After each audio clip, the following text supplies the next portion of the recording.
When you read a message such as this, it empties the father's character of all elements of the traditional masculine father we've grown uncomfortable with, and at the same time, it provides freedom for the mother to get out into the world and explore her passions. You would think, upon reading this, it would be discussing the positive elements of a show like Bluey. Unfortunately, when you take a sentence out of context and try to rework various things into what you want them to be, things are not always as they appear. Before we continue, I'd like to give a special thanks to Misha B. Barkin, who also did a video on this topic that we are going to discuss today. Link to his video will be below. Hello everyone, your friendly neighborhood demonic Ravenwolf October is back with another interesting topic, so let us get into it. The TV show Bluey is an Australian cartoon show that is put out by Disney, and it is beloved by many children for its zany yet thought-provoking material about growing up, and, unlike most kids' shows, it doesn't feel the need to talk down to its audience. Because of this, parents themselves have watched the show Bluey and have learned to interact with their children better as well as be more active in their lives. The show stars the main characters Bluey, Bingo, and their parents Bandit and Chili. Since Bluey is a show with very positive messages for its audience, as well as featuring cartoon dogs as the Healer family, it has also attracted many fans within the furry fandom, including myself, who beloved the series as well. Of course, when a show becomes very popular and very recognizable in pop culture, there always seems to be this negative backlash and a want to critique as well as criticize it, even if the show has very positive messages. Now, I am all for critiquing and criticizing TV shows, movies, and books if they have poor messages, negative connotations, racist material, and other problematic things in them. However, I do not think the show Bluey, of all things, falls into any of these categories. Nevertheless, that has not stopped some conservative media outlets from trying to bash the show simply because it is distributed by Disney. With all that discussion finally out of the way, let us move on to the main focus of our video, an article that was put out by a conservative magazine, Blaze Media, who of course wrote an article called, have to take a deep breath because it is a long mouthful of a title, How a Beloved Children's Cartoon Turns Fathers into Mothers, and What Does the Bible Have to Say About It? Which sounds more like an introduction rather than a title, but okay, I've seen worse. So he first starts off this article by putting a sentence in uber-duper large font to show you that it is super-duper important. So let me put on my important narrator voice. We need to get into the detail of the beautiful balancing of the life-giving persons of motherhood and the training, territory-expanding leadership of fatherhood. This is so stupid. So first off, coming down very hard on gender roles of society and how those gender roles need to be maintained because a Christian nationalist group told you so, I guess. Also, it's kind of hard to say that this is the biblical message within the Bible, since the Bible is up to interpretation by whatever Christian group is reading it. So, let's take that into consideration moving forward, and I think we'll find some interesting results. Also, another thing that kind of bugs me about this first sentence is the fact that it is in a different font, which made me think it was a quote from somebody. Perhaps maybe a quote from a biblical scholar, maybe a preacher, I don't know. So of course, I copied and pasted the sentence into Google to see if it was from anywhere. Upon looking it up on Google, I only got directed back to Blaze Media's Facebook page, its X or Twitter account or whatever, and the article itself. So I don't know if this is a quote from somebody, or maybe the article is just quoting itself. I don't know. It would be helpful if you had a works cited page. Back to normal font, the article states, as the Western world catches collective amnesia around the profile of the historical father, we begin to move past the portrayals of the father as a bumbling idiot of shows in the 80s and 90s to a new kind of engaged, empathetic, and present father. There's only one problem with this new ideal father. He embodies almost all of the elements of the traditional mother, purged from the essence of the elements of the historical father. So, not really sure what he means by collective amnesia. Is he referring that people have forgotten what fatherhood means in general, or how fatherhood is being forgotten through television shows? If it is just for TV shows and how they are changing, I would disagree. Anyone can go back and re-watch television shows and see how fathers were depicted on them. In a historical sense, you can also go look up how fathers were depicted in the past and what was deemed acceptable. This information is still around, and it is even more accessible due to the internet. Also, how is the father's depiction in media a problem again if he's becoming more attentive to his family and less of a bumbling idiot? How is the father being more attentive a bad thing? Well, according to him, the reason is because this father has too many characteristics of the mother, or the traditional mother, whatever that means. So, to sum this up, he's essentially saying we have certain gender roles we cannot violate, which I think is ridiculous because historically gender and cultural gender roles change in progression over time. And it is also important to note what is considered to be normal for a father in Western society might be considered abnormal in a non-Western society. So there is no concrete fatherhood or a traditional father that spans the whole world. Back to the madness, he goes on to say the poster child for this new depiction can be found in the mega popular kids show Bluey. The dad, Bandit, is seen as a constantly nurturing and always present playmate to his two daughters, Bluey and Bingo. He is so present, in fact, that fans of the show often joke about when Bandit finds time to work, and in the show, it is clear that the mother has less time to play than the dad. Again, I'm not really sure what the issue is here. The dad is there to take care of the kids. So what? Is he trying to say the situation is unrealistic? I don't know. They're cartoon dogs, so I guess the situation is going to be unrealistic. Then he goes over the sentence we talked about in the beginning, where it sounds like he is supportive of the show and how it supports different types of family life and how our society is okay with it. But then he puts this sentence separately. Everybody wins, right?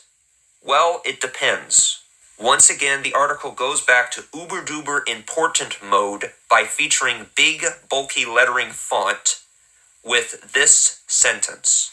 God created the concept of male and female to create the kind of family that would maximize fruitfulness and multiplication, and over generations of collective effort would subdue and rule the creative order.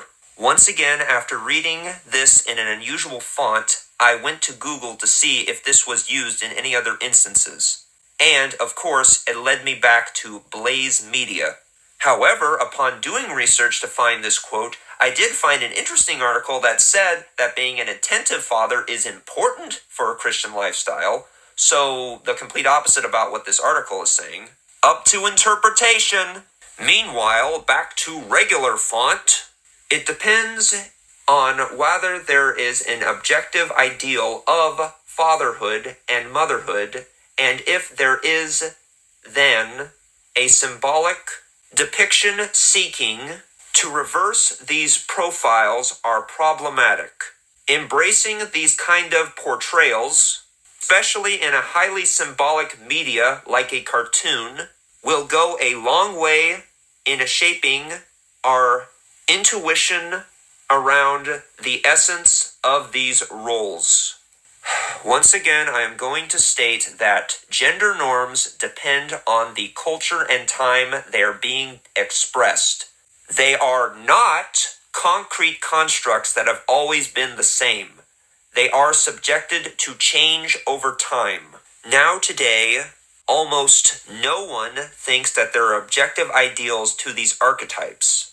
And if they are right, and they personally resonate with the father, mother, daughter depictions in Bluey, then everything I'm about to say is incident and probably offensive. So let me say from the outset that even in the conservative Christian world, my position is a tiny minority, maybe less than 1%. So feel free to stop breeding if you are getting triggered. So any insinuations that he made about gender norms and how we need to stick to those norms was not considered offensive in any way. So really observant on your surroundings there, pal. Yeah, good job. Good job trying to make us believe that. Yeah, sure. Now, he also says that only 1% of the conservative Christian world hold this position. I'm not really sure if that's correct. I would agree, hopefully, that a majority of Christians don't hold this view. Also, I'm going to assume the 1% margin is his own opinion because, again, no references or works cited pages, so... What I think he's trying to do, however, is make his ideas seem very small and more of a minority concept. If he does this, he makes himself look more like a victim rather than someone who is instigating, and I'm sure many people with conservative mindsets would blindly believe whatever he is saying. Also, triggered? To quote what Misha B. Barkin said in his video, "You are the one writing this article about a cartoon show for children. I don't think I'm the one who's triggered." Dude, just wow. The article then goes over 3 main points he wishes to discuss, so maybe we'll finally get some narrow clarification about what this article is supposed to be about. The first point is masculinity and femininity are not social constructs or primarily biological concepts, but are family concepts designed to create a certain dynamic and construct a highly functional and multi-generational family team. Point 2. The Bible presents meta-descriptions, masculinity/fatherhood and femininity/motherhood through symbolic characters primarily rooted in the story of Genesis. Point 3. Meta-depictions of these roles are good and necessary to give culture at large something concrete to aim at even, though all of us as individuals will find some elements of these roles dissonant with our desires or even our internal wiring. So their first point, like most of this article, is definitely a word salad. They throw a lot of words and concepts at you at once. He claims that masculinity and femininity are not cultural concepts, but rather family concepts, which doesn't really make any sense for 2 reasons. Reason number 1, studies of non-Western cultures show that there is no one thing that is masculine and there is no one thing that is considered feminine. So there really isn't a concrete thing to aim for. Reason number 2, a family construct is the same as a social construct. They're one and the same. It's like saying spiders aren't bugs, they're arachnids. So a family construct is really just a type of social construct. It's really dumb. He really should have done more research into that. There are also different types of families, as well as different family dynamics.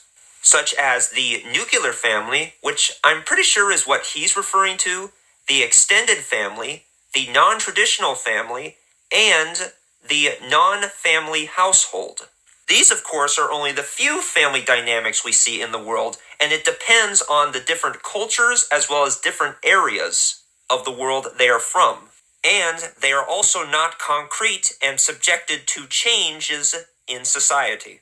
In his second point, he mentions a meta-depiction of biblical characters.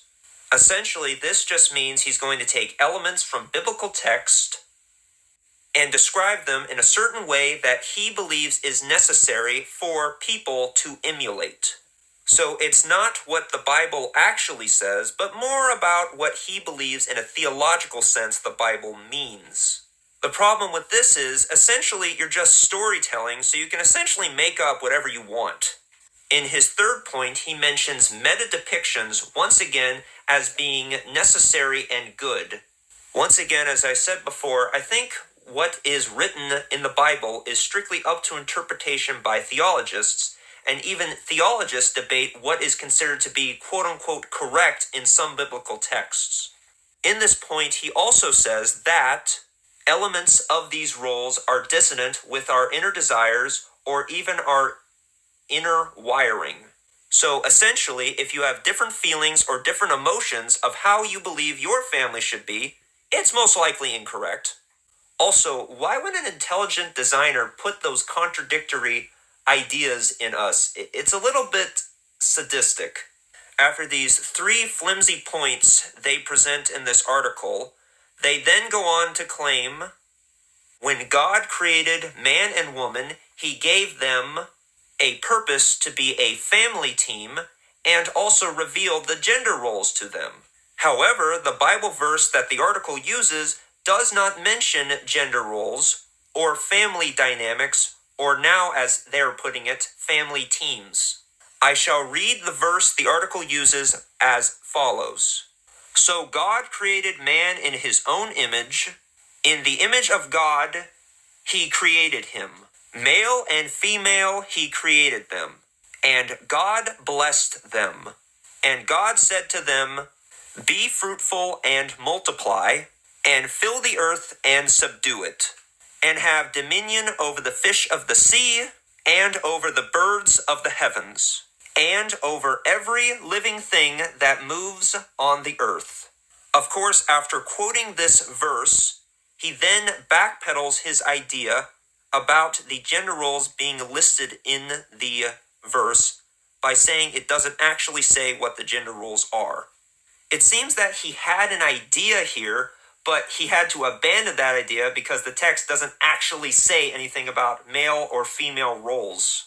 So, of course, in order to correct this mistake, he has to take his own theological notions of what the text is saying.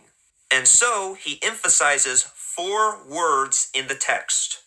Be fruitful and multiply. And then interprets to mean that mankind is meant to maximize and multiply their population. Mind you, basing this presumption off of just 4 words of text. It seems to me he's just putting so much emphasis on this one small fragment of text, and what he implies here is that man should just be focused on procreation and not on the children he already has. Based off of 4 words in a large body of biblical text that is sometimes up to interpretation from the individual. Wow, you cannot be this ridiculously dumb. They then go on to talk about the important role that names play in the biblical narrative, as well as the story of Genesis.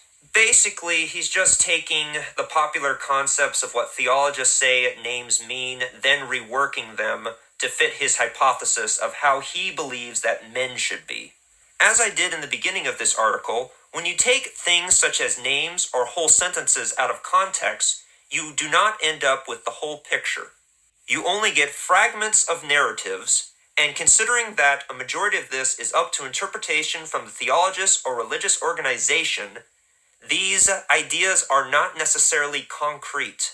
In this paragraph here, he goes on to talk about Avram or Abraham as being the meta-father, which again, I'm not really sure what he's meaning, because he goes on to claim that people often confuse the word meta with ideal or model. But then again, meta can also mean other things such as beyond, after, metamorphosis, change, or alteration. So not really sure why he's claiming that people confuse the word meta with ideal.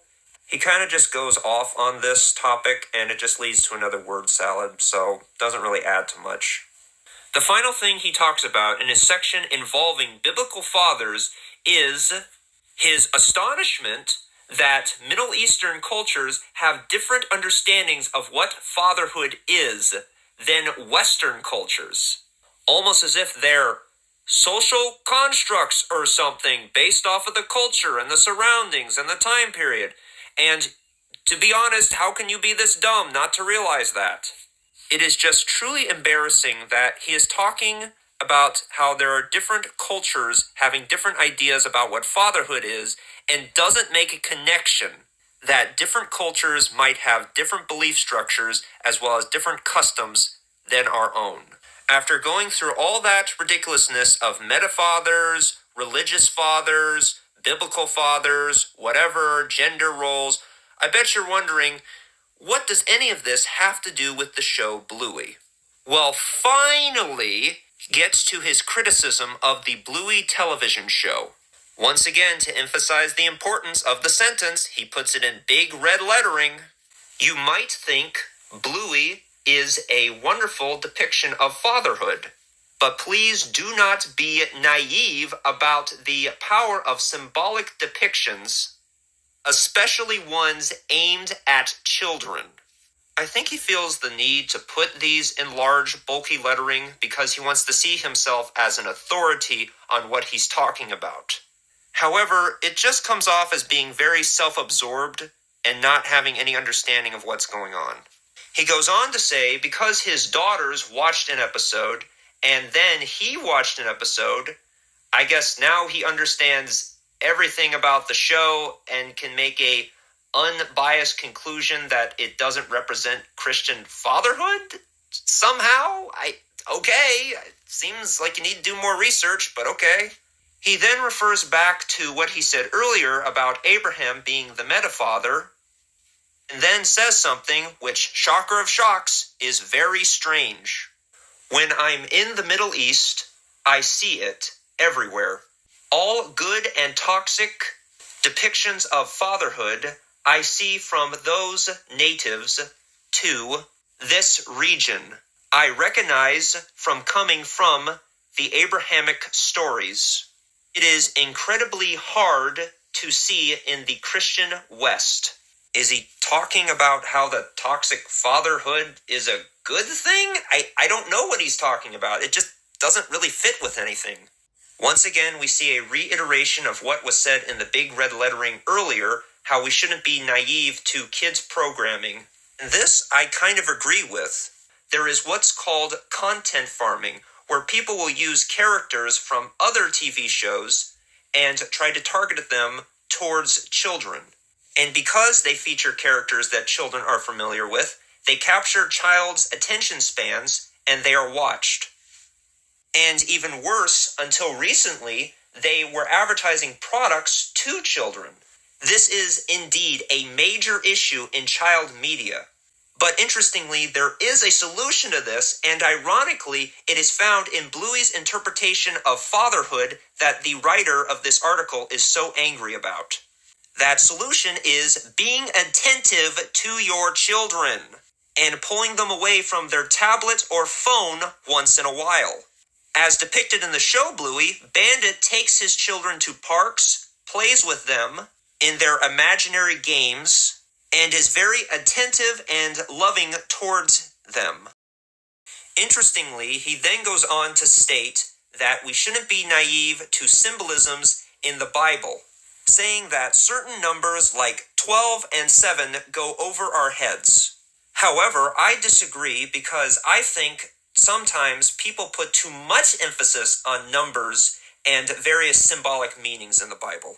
This overemphasizing can often lead to some backwards thinking as well as some very unusual and very strange beliefs. A perfect example of this is probably Archbishop James Essir, and then later popularized by Sir Charles Linnaeus. In his interpretation, the Earth is 6,000 years old.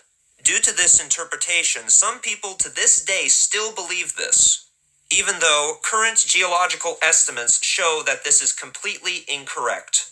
There is also a plethora of examples of people using mathematics and numbers in the Bible to try and predict Judgment Day. A famous example of this is probably William Miller's predictions when he claimed by using numbers and dates in the Bible, he concluded that Judgment Day and the return of Jesus Christ would take place between March 21st, 1843 and March 21st, 1844. When nothing happened on these dates, he reorganized his numbers and then claimed it would happen on October 22nd, 1844. This is what led to what became known as the Little and Great Disappointments. This, of course, is only a few examples of people trying to use numbers and symbols in the Bible to try and make claims that turn out to be completely false. I also might want to add, the reason for this is because our brain has a biological process that allows us to make connections and see symbols. This, of course, is a very beneficial survival technique. However, it can also be fooled, as we can sometimes see symbols that aren't really there, as well as make connections that don't exist. Speaking of things that aren't really there, he ends this article with his final claim.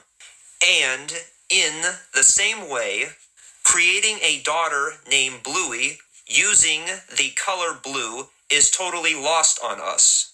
It goes right past our conscious awareness. If we do think about it, it's cool that they are reversing the gender stereotype of colors. We are playing checkers with those who are playing chess, and we've been checkmated over and over again. He makes the very interesting claim that the reason Bluey is blue is because they're trying to reverse the gender stereotype. He also insinuates that this is one of the hidden symbols that they use in child's media. Once again, I would agree with what Misha said in his video, that the reason they made her character blue is because Bluey is a blue heeler dog breed that literally has blue in the name. Maybe if he would have done his research instead of just watching 2 episodes of Bluey or a few episodes of Bluey, maybe he would have not made that mistake. Or maybe he would have, I don't know. Also, I thought this paper was going to be about biblical fathers in Bluey. Why are we back on this gender-changing paranoia junk? And that's kind of where the article ends. No final thoughts, no conclusions, it just kind of stops. But what the article didn't do, I'm going to do anyway. My final thoughts.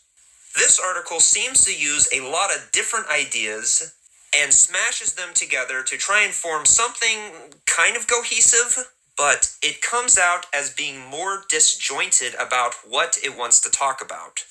Upon reading this, it feels like there were 2 to 3 separate ideas, but they were not long enough to create their own separate articles, so they thought, hey, let's just put them all together and see what happens.